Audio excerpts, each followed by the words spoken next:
Good morning student. आज हम आपके लिए एक और चैप्टर लेके आए हैं, वो है S block element class 11th के लिए। एस ब्लॉक एलिमेंट्स, पहले तो हमें डेफिनेशन देखते हैं इसकी। Elements in which valence element if filled in x orbital then element are called s block element. अगर हम किसी एलिमेंट की इलेक्ट्रॉनिक कन्फिग्रेशन करते हैं और हम देखते हैं कि उसमें जो लास्ट इलेक्ट्रॉन है वो अगर एस ऑर्बिटल में अगर भरता है तो हमारा जो एलिमेंट होगा वो एस ब्लॉक एलिमेंट होगा। इस हिसाब से अगर देखा जाए तो एस ऑर्बिटल में हमारे पास दो इलेक्ट्रॉन भरे जा सकते हैं। अगर एक इलेक्ट्रॉन भरता है यानी NS1 है तो वो हमारा एल्कली मेटल्स होते हैं, और अगर दूसरा इलेक्ट्रॉन भर जाता है तो एल्कलाइन अर्थ मेटल होते हैं, ग्रुप 2 होता है। अब हम देखते हैं ग्रुप 1 में कौन कौन से एलिमेंट्स होते हैं। ग्रुप 1 के एलिमेंट्स देखेंगे lithium, sodium, potassium, rubidium, caesium और फ्रेंशियम।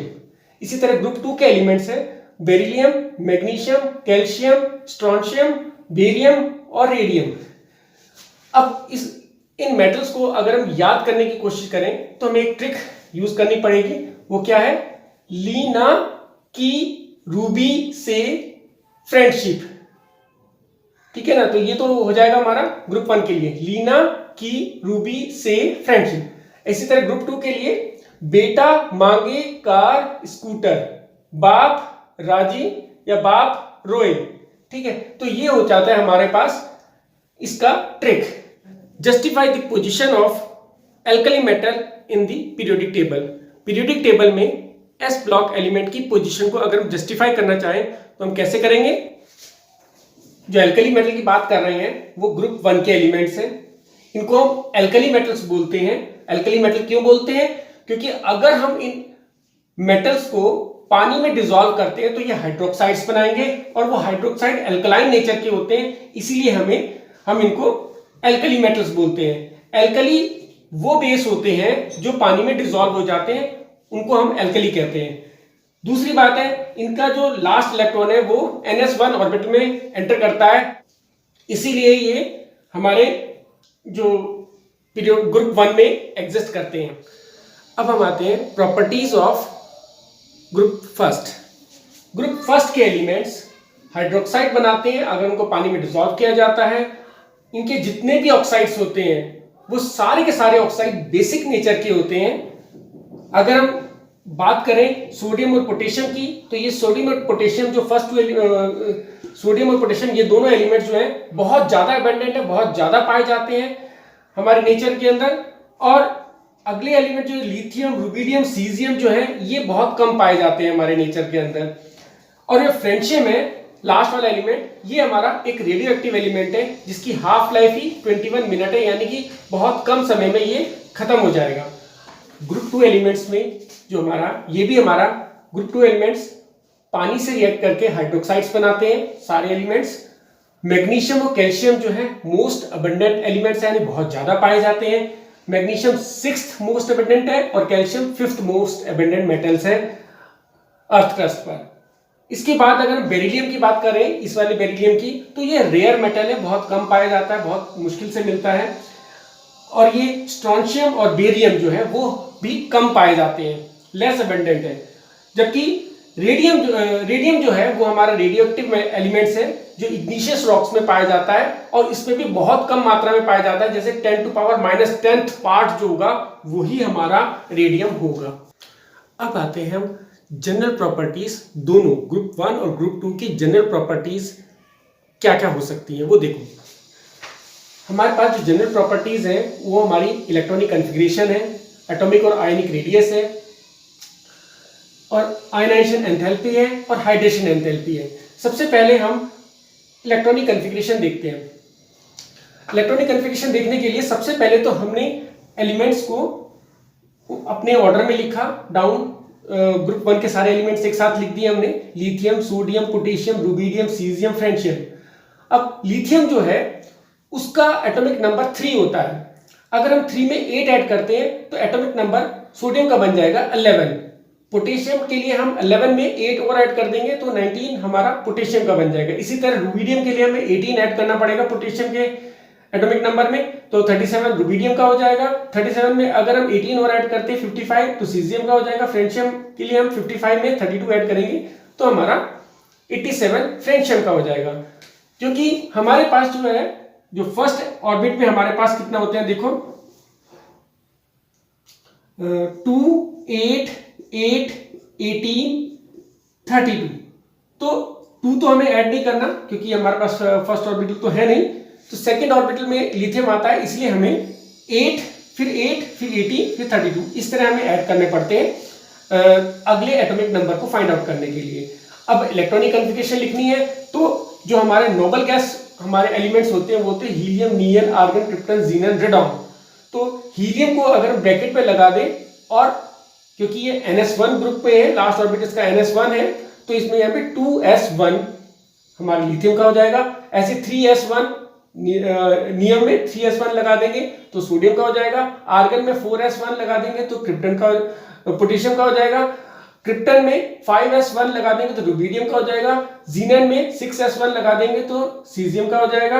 और फ्रेंशियम के लिए रेडॉन में 7s1 लगा देंगे तो रेडॉन हमारा फ्रेंशियम का इलेक्ट्रॉनिक कॉन्फ़िगरेशन आ जाएगी। और सेम अगर हम ग्रुप 2 के लिए देखेंगे तो 2s1 की जगह यहाँ पर 2s2 आ जाएगा, यहाँ पर 3s2, 4s2, 5s2, 6s2, 7s2। तो सिंपल वे में हम आराम से इनकी इलेक्ट्रॉनिक कॉन्फ़िगरेशन निकाल सकते हैं। अब इसमें देखो ये सारे एलिमेंट आसानी से, क्योंकि मेटल है, आसानी से इलेक्ट्रॉन को डोनेट करेंगे और इलेक्ट्रोपॉजिटिव बन जाएंगे। तो यानी ये आसानी से 1 या 2 इलेक्ट्रॉन लूज कर सकते हैं। ये M+ आयन बनाएगा और ये हमारे ग्रुप 2 हमारे M2+ आयन बना देंगे, यानी मोनोवैलेंट और डाइवैलेंट आयन बनाते हैं ये। अब आते हैं हमारे इसमें एटॉमिक और आयोनिक रेडियस। एटॉमिक रेडियस क्या होता है? न्यूक्लियस से आउटर मोस्ट इलेक्ट्रॉन के बीच में जो डिस्टेंस होता है उसको हम एटॉमिक रेडियस बोलते हैं। आयोनिक रेडियस वो रेडियस है जब वैलेंस, जो ये हमारे जो एल्कली और एल्कली अर्थ मेटल है, जब ये लास्ट ऑर्बिट में इलेक्ट्रॉन को निकाल देते हैं, यानी वो 1 इलेक्ट्रॉन निकालेगा और वो 2 इलेक्ट्रॉन निकाल के इलेक्ट्रोपॉजिटिव आयन बनाते हैं, तो उनके लास्ट शेल और न्यूक्लियस के बीच में जो डिस्टेंस है वो उसका आयोनिक रेडियस होता है। जैसे कि हम जानते हैं कि एटम जो होता है वो ऊपर से लेकर नीचे तक जब हम जाएंगे तो क्या होगा, एक एक्स्ट्रा शेल हमारा बढ़ जाता है। इसके पास 1 शेल है, इसके पास 2 शेल है, इसके पास 3 शेल है, इसके पास 4 शेल है, 5 शेल, 6 शेल, इस तरह ये शेल हमारे, एक नंबर ऑफ शेल हमारा इंक्रीज करता है। इस वजह से हमारा साइज भी इंक्रीज करेगा, एटॉमिक और आयोनिक रेडियस दोनों ही इंक्रीज करेंगे।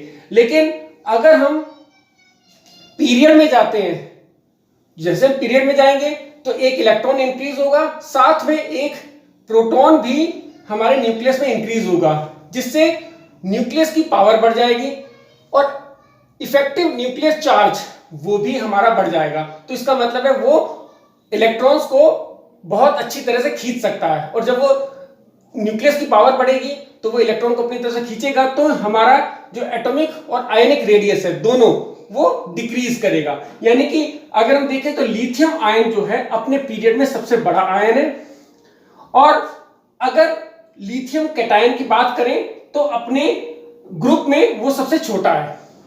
ठीक है, तो ये तो हो गया एटॉमिक और आयोनिक रेडियस के बारे में। अब आता है आयोनाइजेशन एंथैल्पी। आयोनाइजेशन एंथैल्पी क्या होती है? आयोनाइजेशन एंथैल्पी होती है कि लास्ट शेल से इलेक्ट्रॉन को एक एक करके निकालने में जितनी एनर्जी लगती है वो एनर्जी हमारी आयोनाइजेशन एंथैल्पी। तो आयोनाइजेशन एंथैल्पी एल्कली मेटल की और एल्कलाइन अर्थ मेटल की लो होती है। क्यों होती है? क्योंकि उनका साइज अपने पीरियड में सबसे बड़ा होता है। अब साइज बड़ा होने से क्या होता है, न्यूक्लियस से जो आउटर मोस्ट इलेक्ट्रॉन का जो अट्रैक्शन है वो कम होता है, तो इससे वो आराम से इलेक्ट्रॉन को निकाल लेता है। ठीक है, तो पीरियड में अगर हम, ये पीरियड है, पीरियड में अगर हम देखेंगे तो आयोनाइजेशन एंथैल्पी इसकी सबसे लो है, लेकिन ये आयोनाइजेशन एंथैल्पी जैसे हम पीरियड में जाते हैं तो वो इंक्रीज करती है, और अगर हम ग्रुप में जाते हैं तो वो डिक्रीज करती है। ठीक है, उसका रीजन क्या है? Due to large atomic size in period, valence electron can not easily removed, can easily removed. Force of attraction with nucleus decreases down the group, नीचे जाने फोर्स ऑफ अट्रैक्शन घटता है। रीजन क्या है? एक तो एक्स्ट्रा शेल बढ़ जाएगा, दूसरा स्क्रीनिंग इफेक्ट बढ़ जाएगा, और इस वजह से आयनाइजेशन एंथैल्पी हमारी डिक्रीज हो जाती है।